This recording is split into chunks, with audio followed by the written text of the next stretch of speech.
Inanunsyo mismo ng self-proclaimed motivational speaker na si Rendon Labrador sa kanyang Instagram account na binura na o banned na ang kanyang Facebook page.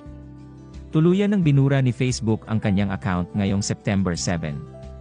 Anya, as of today at 12 noon September 7, 2023, binura na ako sa Facebook ng Pilipinas. Pasensya na sa lahat ng taga-suporta natin at kasalukuyan na hindi ako makapaniwala at nagulat sa pagkawala ng aking Facebook page. Dagdag pa niya, nagpapasalamat ako sa mga taong naniniwala at nagpadala ng mga mensahe ngayon. Pasensya na at paralisado kaming lahat dahil dito sa pangyayari.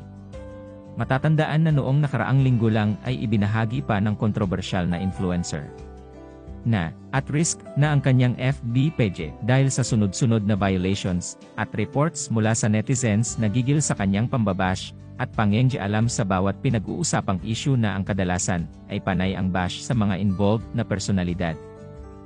Kapwa influencer at sikat na artista nitong linggong lang sa kabila ng pagiging at risk ng kanyang FB page. Tila wala pa rin kadala-dala at patuloy pa rin ang pagpuna at pambabatikos ni Rendon. Ipinagbuni niya ang pagkakasuspende ng Movie and Television Review and Classification Board o MTRCB sa noontime show na It's Showtime.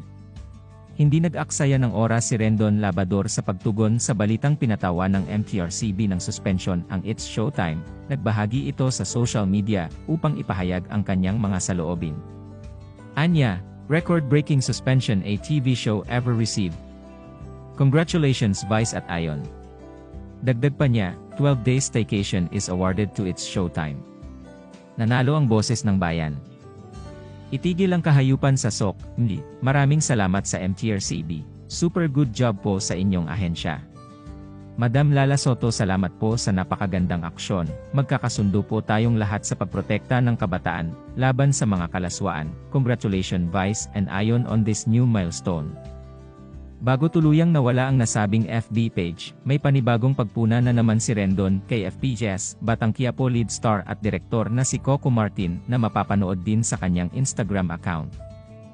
Nauna nang nawala sa sirkulasyon ang TikTok account ni Rendon at ilang beses niya itong tinangkang i-recover pero bigo ito.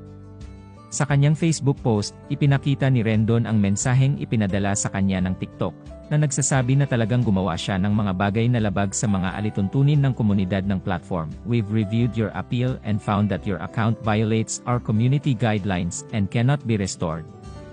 Your account has been permanently banned and you can no longer access TikTok. Binatikos ni Rendon ang nasabing desisyon at iginiit na nais lamang niyang ipakalat ang katotohanan sa publiko. TikTok, ayaw niyong marinig ang katotohanan. Pag hindi ako nakabalik sa TikTok, magiging habang buhay na tinang ang mga users nyo, sabi ni Rendon. TikTok Philippines, pangalawang appeal rejected pa rin. Ano ang masasabi niyo sa desisyon ng TikTok? Tama ba o mali? Dagdag pa niya, umaasa si Rendon na muling isasaalang-alang ng TikTok ang kanyang apela dahil hinahangad niyang educate ang mga gumagamit ng social media platform. Sana mabasa ni TikTok ang mga comments dito para ma-realize nila na mali ang desisyon nila. Anya.